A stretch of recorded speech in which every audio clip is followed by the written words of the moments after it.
Baik, Assalamualaikum warahmatullahi wabarakatuh. Selamat pagi. Kita lanjutkan lagi dengan soal nomor 3 tentang fungsi kuadrat ya.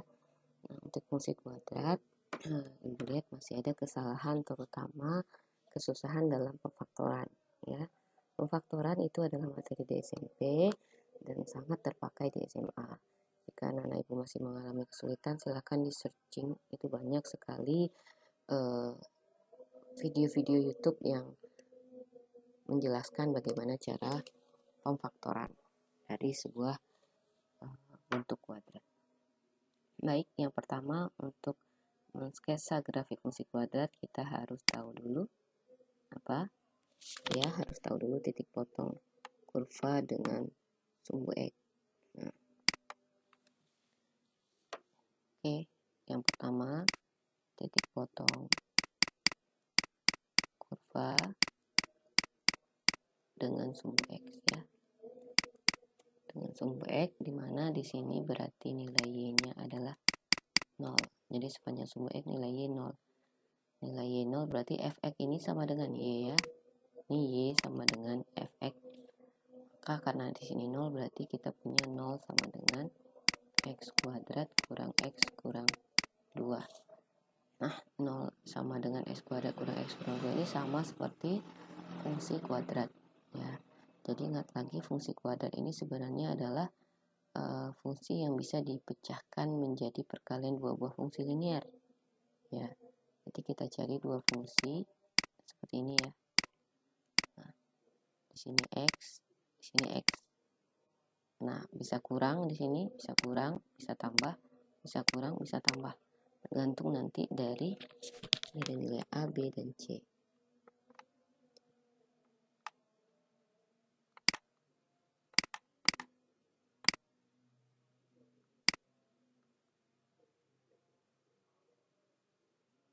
Nah, atau Ibu ajarkan cara cepat ya. Bukan cara cepat juga, mungkin cara yang lebih mudah. Kalau menurut Ibu ini lebih mudah untuk mencari penyelesaian dari sebuah persamaan kuadrat. Yang pertama kita harus tahu dulu di sini ada A-nya. A-nya itu adalah koefisien dari X kuadrat ya, berarti 1. Kemudian B itu adalah koefisien dari X, di sini min X berarti ada min 1. Kemudian ada C. C itu adalah konstanta lepas yang tidak ada X-nya, di sini ada kurang 2, berarti C-nya sama dengan min 2. Nah, kemudian kita kalikan nilai A dengan C, ini dikali ini ya.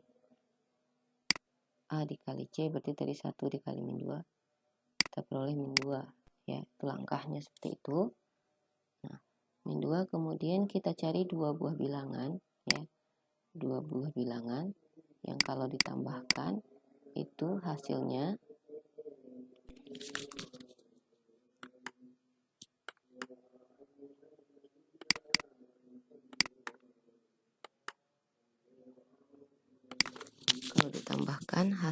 B ya.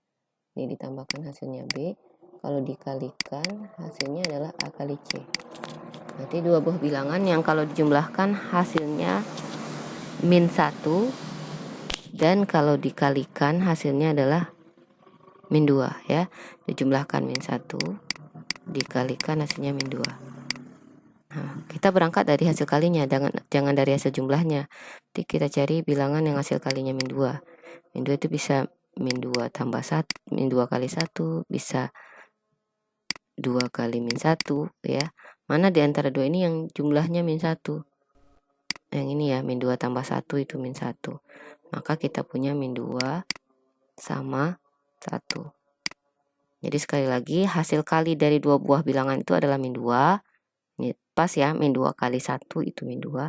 Dan kalau kita jumlahkan hasilnya adalah B. B-nya min 1. Berarti min 2 tambah 1 kan min 1. Nah, langkah selanjutnya adalah kita bagi dengan minus A. A-nya tadi 1, berarti dibagi dengan min 1. Nah, ini seperti halnya pindah ruas ya. Jadi makanya dibagi dengan negatif A. Jadi kalau A-nya negatif, tentu dibagi dengan bilangan positif nanti. Maka kita dapatkan di sini 2, di sini min 1. Ya, berarti titik potong dengan sumbu X-nya adalah X-nya 2 berarti 2,0 dan di sini min 1 berarti min 1,0. Yaitu titik potong dengan sumbu X. Nah, kemudian titik potong dengan sumbu Y.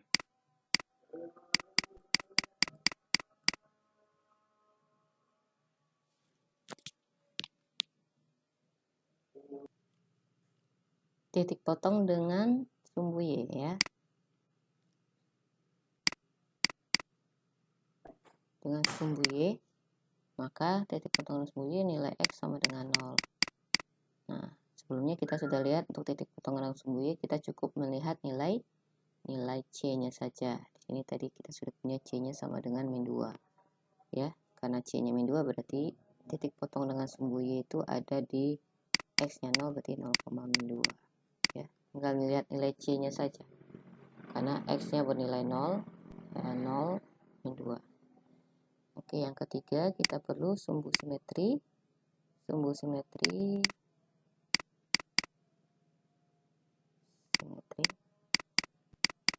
itu rumusnya adalah min B X sama dengan min B per 2A ya.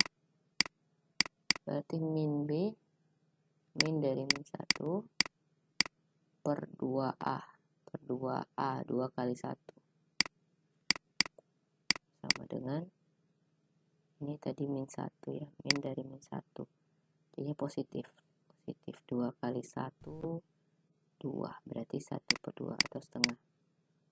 Kemudian nilai maksimum atau nilai minimum ya, karena fungsi kita A nya positif berarti fungsi terbuka ke atas, jadi bisa disimpulkan yang kita cari bukan nilai maksimum tapi nilai minimum,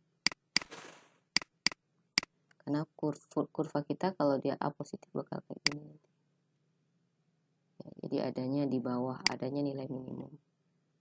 Kalau salah Bu, saya menentukan saya di sini bikinnya nilai max, tidak apa-apa ya, karena kita belum tahu bentuknya. Nilai minimum berarti apa rumusnya? Y sama dengan min D per 4A ya, min B kuadrat kurang 4AC per 4A ya. Itu sama dengan min dari B kuadrat, B-nya min 1 kuadrat berarti 1 ya, kurang 4A kali C, 4 kali A 1, C-nya min 2 per 4A, 4 kali 1 4, berarti min 1 kurang 4, 1 tambah 8 jadinya 9 ya, berarti min 1 tambah min dari 1 tambah ini berapa, 8 per 4 atau min 9 per 4 ya. Min 9 per 4 itu kalau kita jadikan pecahan campuran atau pecahan desimal, dia jadi apa? Jadinya min 4, ya, min 4,25, min 4 1 per 4, artinya di bawah ini, min 4 ke bawah dikit, 1 2 3 4. Kemudian yang kita perlukan yang kelima adalah titik ekstrim ya. Titik ekstrim itu adalah sumbu simetri, nilai minimum atau titik puncak, boleh juga disebut titik puncak atau titik ekstrim. Itu adalah sumbu simetri, nilai minimum, berarti setengah, min 4/4 atau min 9/4. Nah, sekarang kita tinggal masukkan ke kurva ya, ke koordinat kartesius. Ini sumbu Y, yang ini sumbu X. Skalanya harus sama antara sumbu X dengan sumbu Y. Yang pertama titik potongnya kita masukkan 2,0 dan min 1,0. Berarti semua ini yang nomor 1 ini adanya di sumbu X. Di 2,0 di sini, min 1,0 di sini. Kemudian titik potong dengan sumbu Y 0,-2. Sumbu Y 0,-2. Min 2 di mana? Kemudian ada lagi sumbu simetrinya setengah. Berarti nanti kurva kita akan simetri di garis tengah ya. Setengah itu antara 0 dan 1. Ini ya setengah. Jadi kalau kita buatkan garisnya,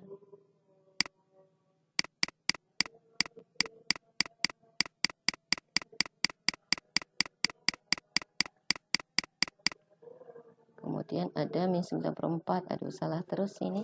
Tadi pagi min 9/4 itu harusnya berapa ya? Bukan min 4 ya. 9 bagi 4 itu cuma min 2. Min 2 1/4 atau min 2,25 ya.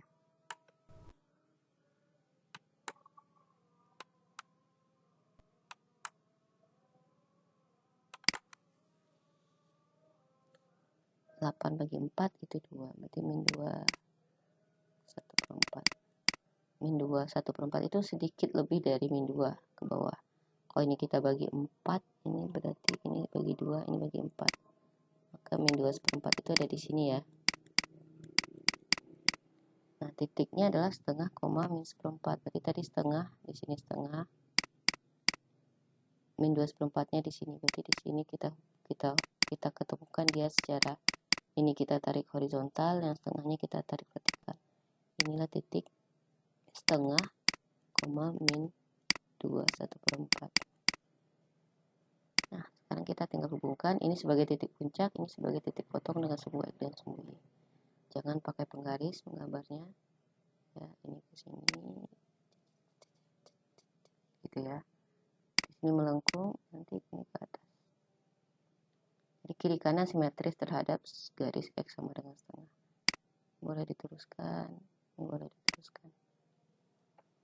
Nah, jadilah kurva kita X kuadrat kurang X kurang 2. Nah, kurva ini akan terus sampai ke sana. Ya, ini juga terus sampai ke sana. Maka untuk domain fungsi itu kita lihat secara horizontal bahwa kurva ini akan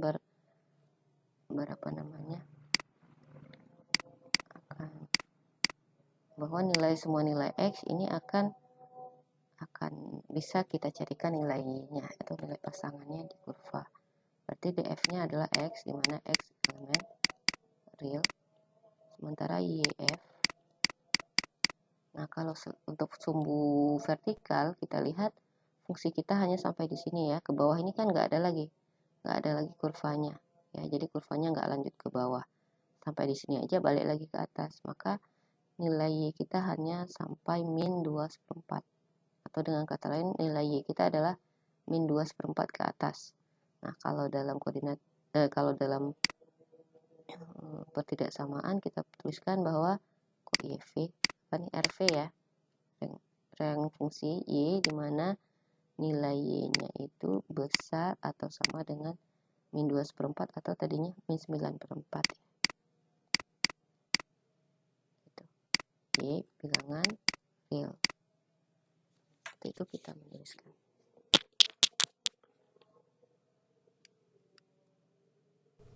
Kita stop dulu ya. Lanjutkan nanti soal ke 4. Ini soal ke 4 ya. Kita nanti soal